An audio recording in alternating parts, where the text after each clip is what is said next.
By nature, perception is subjective.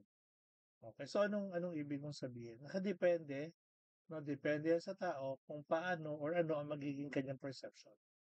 Kaya nga sabi, different people may perceive the same situations differently. Katulad nung drill natin kanina, no? Na ang sabi, ay hindi, 4 yan. Ay hindi, 3 yan. Isa magtatalo pa kayo. Di ba? So, may mga pagkakataon guys na talagang minsan nagkakagulo dahil dito sa perception. Okay? Some may perceive ito ay positive, some may perceive na ito ay negative.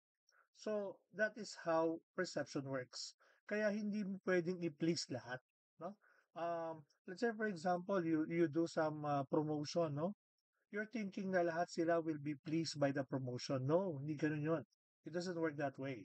Because some people would think na maganda yung ginawa mo, but some people would think na hindi. Now, let me give you an example, no? Ito, mainit-init pa tong issue na to. Si Neneng B, di ba? Oh, some would say na, ay, nakakatuwa itong batang to. Napakasipag, napaka-responsable, tumutulong sa magulang. Positive, di ba? Meron ngayong isa nagbigay ng negative na comment. O, bakit siya negative ang tingin niya doon? Bakit ang tingin niya sa kay Neneng B ay mayabang? See? O, nagbago. Nag-iba yung kanyang perception. So, naging negative. Kasi nga, we cannot please everybody. Okay? Iba-iba ang take nila sa bawat informations na nare-receive nila.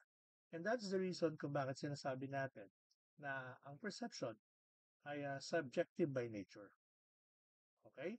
Now, your perception is also influenced by your experience, your belief, and your needs. Okay? Kaya ano, huwag kayong magtaka kung meron tayong differences. Okay? Lalong-lalo na guys when it comes to experiences. Okay? Malaki ang role ng experience sa ating interpretation. Because most likely your interpretations will be greatly influenced by your experiences. Because meron ng mga prior informations na nakatabi sa mind mo. Okay? For example, halimbawa naglalakad ka sa isang eskinita tapos medyo madilim, no? Probably, no? Probably baka hindi ka na dumaan doon. Why? Kasi pwede mo isipin na may masamang mangyayari. Pwede mo isipin na baka mayroong holdupper o may snatcher o may rapist. Why? Because of experiences. Paano yun? Personal na experience mo? Hindi naman kailangan na personal mo na experience. Okay? Pwedeng ito ay napanood mo sa isang movie na pagka ganitong mga eskinita, delikado kasi pwedeng may ganito, ganyan, ganyan. O kaya naman, meron kasing napanood sa news na ganito, ganyan, ganyan, na same ang scenario. Kaya ikaw, diba, nag-i-interpret kagad yung mind mo, ay, huwag ka nang tumuloy dyan. Delikado dyan. Iskinita yan, madilim pa. Diba? Tapos nandiyan pa yung mga reminder sa iyo ng parents mo na huwag kang dadaan sa mga ganong klase, lalo na kung babae ka, etc. etc. Okay? So, kaya sinasabi natin na our perception is influenced greatly by our experiences and our beliefs. Okay, so napakalaking factor nitong tatlo na to. Okay? Now, think about it. Why might two people interpret the same event differently? So katulad ng sinabi ko kanina, perception is subjective. Okay? Perception is subjective. Kaya talagang naiiba. Kahit isa lang yung ini-interpret natin, maiiba talaga. Okay? Oh, baka kasi baka may magtanong, Sir, bakit po yung picture dyan babae? No? May kinalaman po ba yan sa ating topic? No? Kayo na bahalang mag-isip, no? Ayoko namang magbigay ng komento, baka mamaya ma-quote pa ako. No, nakita ko lang, mukhang maganda yung ginagawa niya kasi nagbabasa siya. Okay? Ayan. Play safe. Okay. So, tuloy natin. Ayan. The three stages of perception. So there are three stages of perception. Okay? Stage number one is the perceptual inputs. So, ano ang meron sa perceptual inputs? Nandito yung mga environmental stimuli. So, sir, ano po ang stimuli? Stimuli are impulse or informations that evoke reactions. Okay? So, anong mga information? For example, no, may natanggap kang magandang balita. O, halimbawa, uy, tumama ka daw sa ano, sa loto. Yun, magandang balita yun. So, yun ay stimuli. Meron din namang mga malungkot. Uy, bagsak ka daw, sabi ni Sir. Yun, malungkot. So, these are stimuli that evokes reactions. Sir, yun lang ba? Eh, ang dami nating sensory perception. Halimbawa, may naamoy ka. No, may naamoy ka parang, parang amoy sinangag na ano, garlic sinangag. Tsaka parang may ano, may amoy tosino, o di ba? Na ano ka, namumog ka. Paano? Pwedeng dahil doon eh mapabili ka, mapakain ka. Ganon. Okay? So yan ang ano, yan ang mga stimuli. Okay? So ano-ano ba yan? No? Ayan, simulan natin. Ayan. Okay? So under this uh,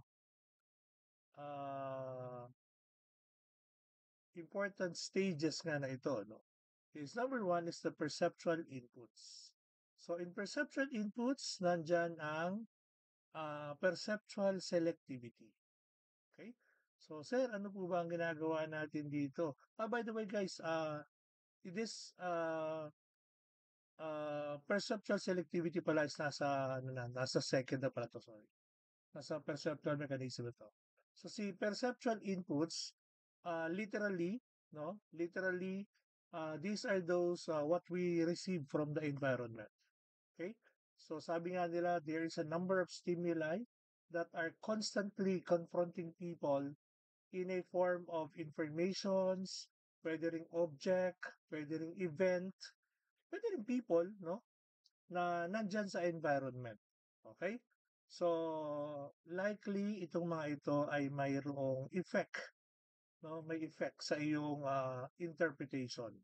So, okay? For example, may narinig kang wang-wang, no? Pwede ma-interpret, ay, teka, saan may sunog? Ayan. So, alam mo kasi yung difference between sa tunog ng isang bumbero at saka tunog ng isang ambulansya. So, nagkakaroon ka na kagad ng interpretation. Yan, kung minsan naman, may nadidinig ka, no? Malakas na video ke sa kapitbahay. Ano sinasabi mo? Wow, party party. Sino kaya may birthday? Yun, mga ganon. Okay? Minsan naman, may nagbigay lang sa'yo ng pagkain, di ba? Ang tanong mo kagad, uy, teka, sino may birthday? Ang sabi na lang, happy birthday. See? Paano kung wala namang birthday, nagluto lang talaga, tapos binigyan ka? Oh, pero, ang ano nga nun, ini-interpret mo agad siya na dahil may nagbigay sa'yo ng gano'n, may pansit, ganyan, ito ay birthday kagad.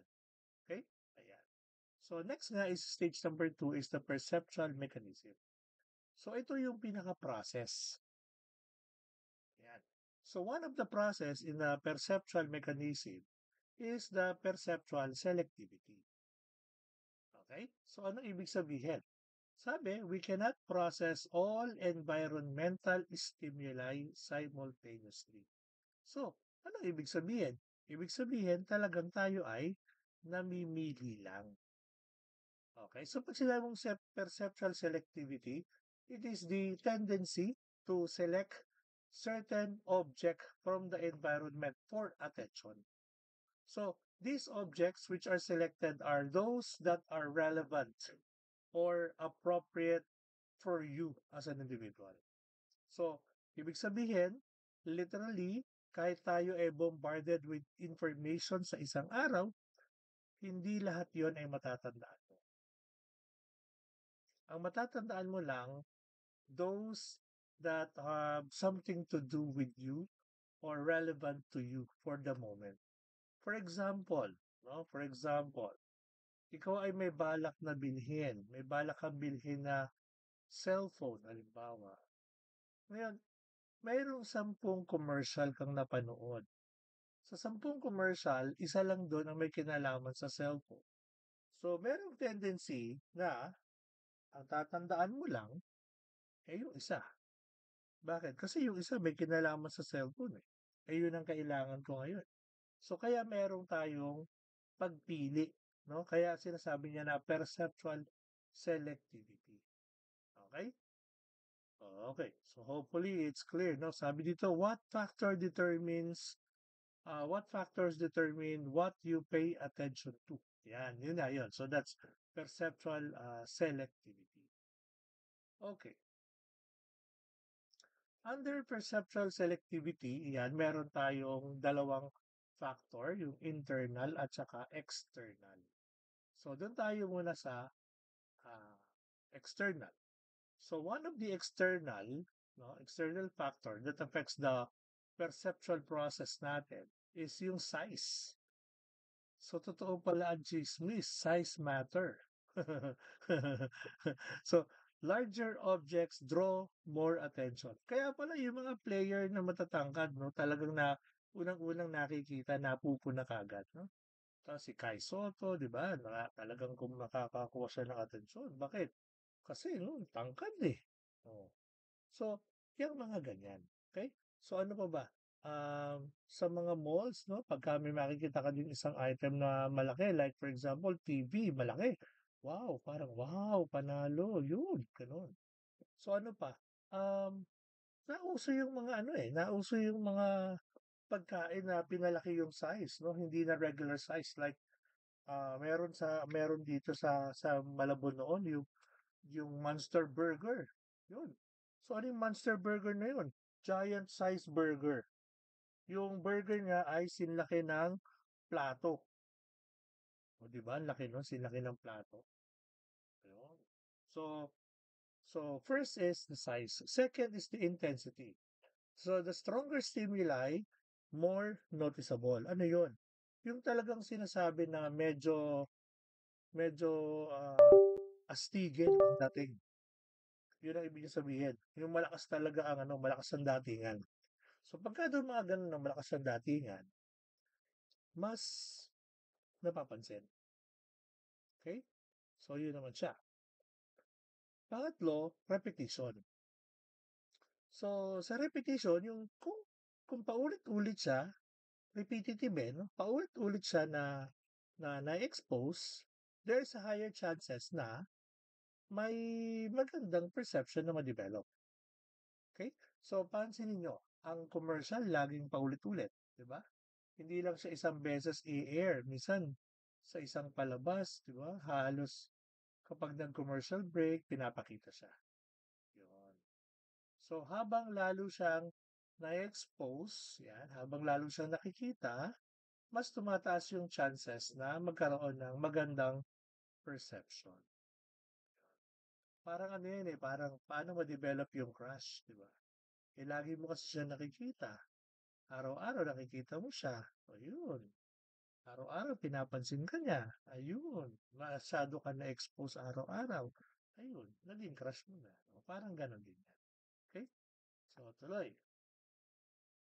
Next is yung status. Higher status individuals promoting the product, they have this command. Yun. Anong command? Command for more attention.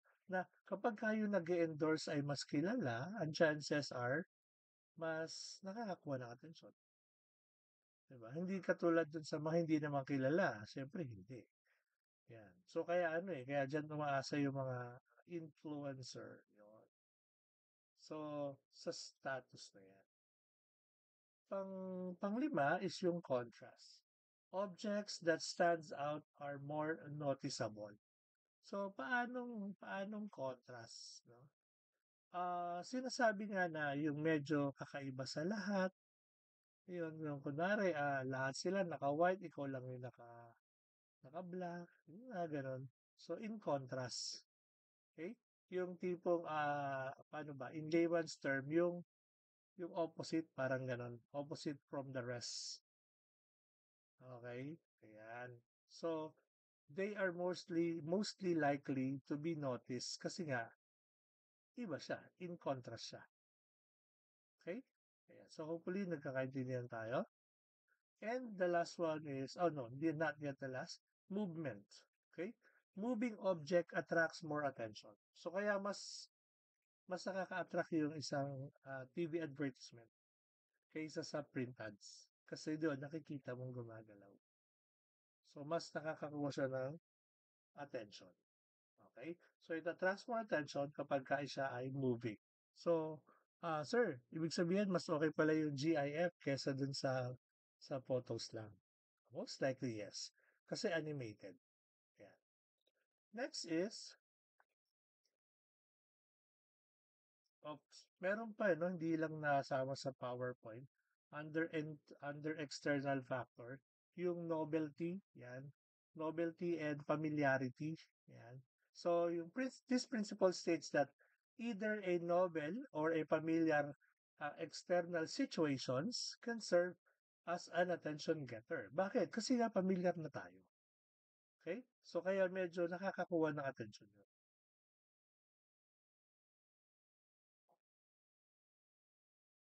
Kunwari, yung mga datihan ng artista, nakakakuha pa rin ng atensyon yan. Di ba?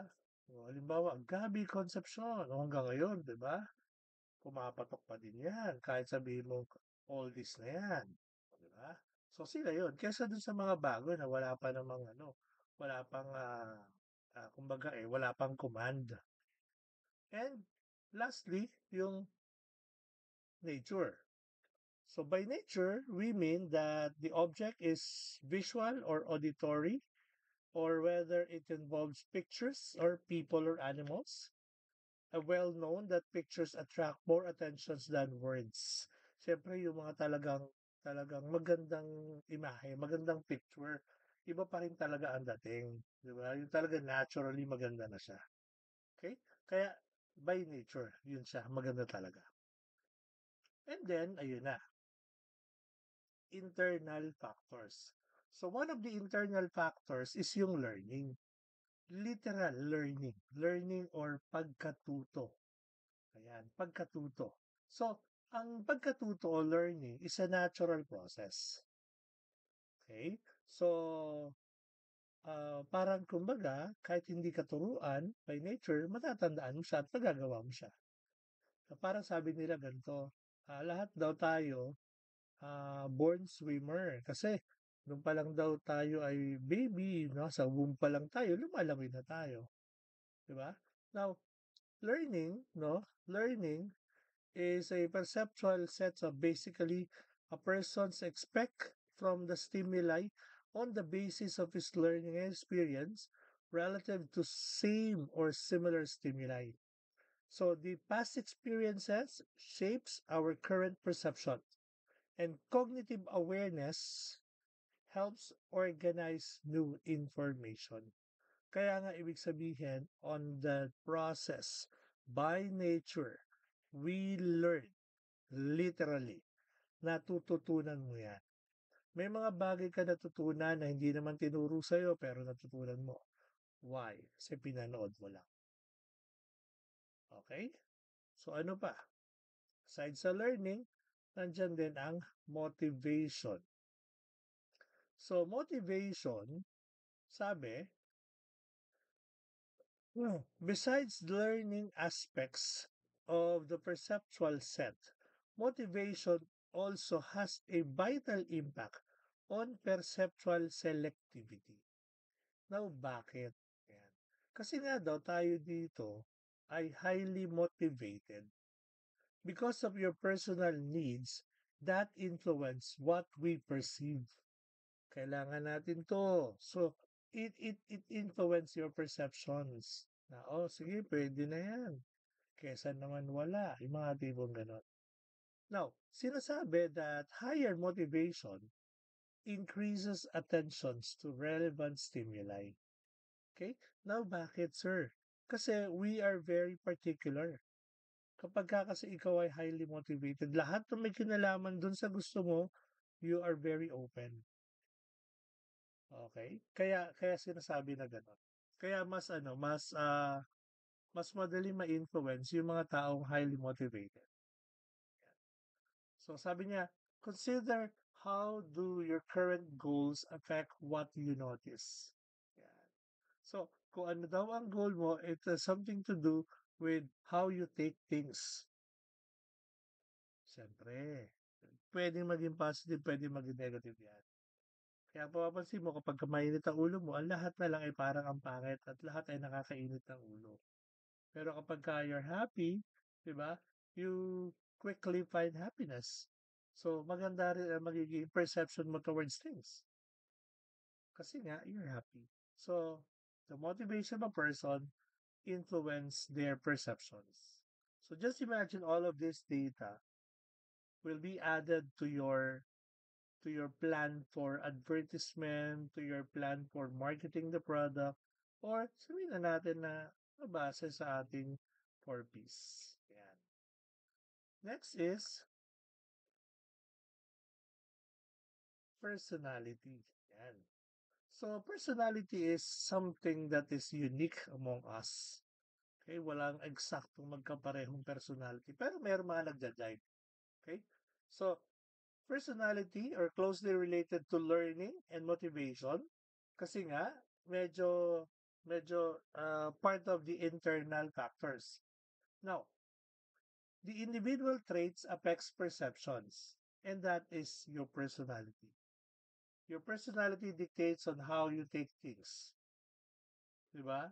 So, ibig sabihin, malakas din siya. Okay? Malakas din yung personality. Now, for example, comparison between young managers and senior managers. Now, most likely, may effect yung pagiging senior or old-timer kesa dun sa mga new-timer, sa mga bago. Pero din naman yung mga bago, which relies more on computer, which relies more on AI and something. Pero yung mga older one, hindi. Iba ang take nila doon. So, age, values, and personal characteristics influence your interpretation. So, as mentioned, yung age and values has something to do with it, and yung personal characteristics kasi how you take things. Yun. Okay? And then, different personalities may perceive situations uniquely. So, literally, magkakaiba talaga yan. No? Talaga napakalaki ng role ng ating personality in our perception. Okay? Okay, so let's continue. The last part is the perceptual organization. Okay? Last part to ng ano ng mechanism, ha? Ng mechanism. So under perceptual ano tawag to? Perceptual organization, no? We have figures and grounds. So our brain distinguishes between focal object and background. Kaya lang guys, minsan hindi natin maintindihan. No, ano ba talaga? For example, may isang piece of paper, tapos merong small dot sa gitna. Ano ang unang mapapansin? Yung bang kulay puti o yung nag-iisang kulay itim na dot? O, di ba? So most likely, malamang ang mapansin ay yung dot. At hindi na napansin yung white na mas malaki. O, kaya sabi nga, our brain distinguishes between focal object and background. Selective focus on important elements is needed dito sa figures and grounds. Okay? So, ganun siya. Kaya ano, wag kayong magtaka na, ang dami-dami ng mga ano, bakit napansin mo yan? Yan. Figures and grounds. So, next is the perceptual groupings. So, dito, literally, ginugrupo mo siya. Ginugrupo mo yung informations bago mo gawin. Now, for example, yan. Mind organizes similar stimuli into meaningful patterns. So, yung mga merong inclination to, halimbawa, power A, power B, power C, o power A dito, power B dito, power C dito. Parang may ganun yan. Okay?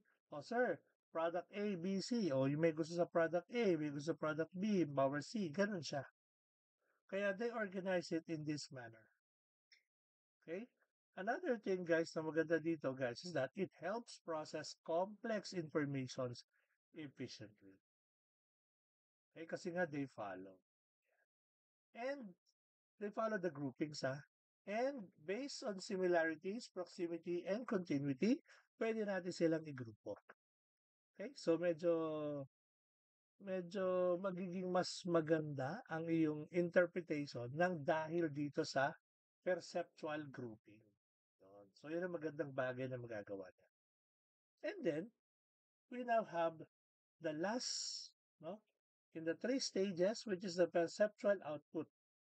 Dito, perceptual output encompasses all that results from a throughout process. Results in attitude, opinions, and behavior. So, dito na lalabas lahat yan. Okay?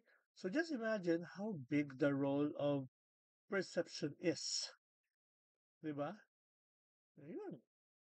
Ano pa daw? The output is influenced by perceptual accuracy. See? So, napaka ganda. Pero alam nyo guys, pwedeng ang process nito ay maigsi lang. So, hindi ganun katagal. Kasi kumbaga yung proseso na to, pinapaliwanag sa inyo, pero sa isip nyo, mabilis lang na mangyayari to.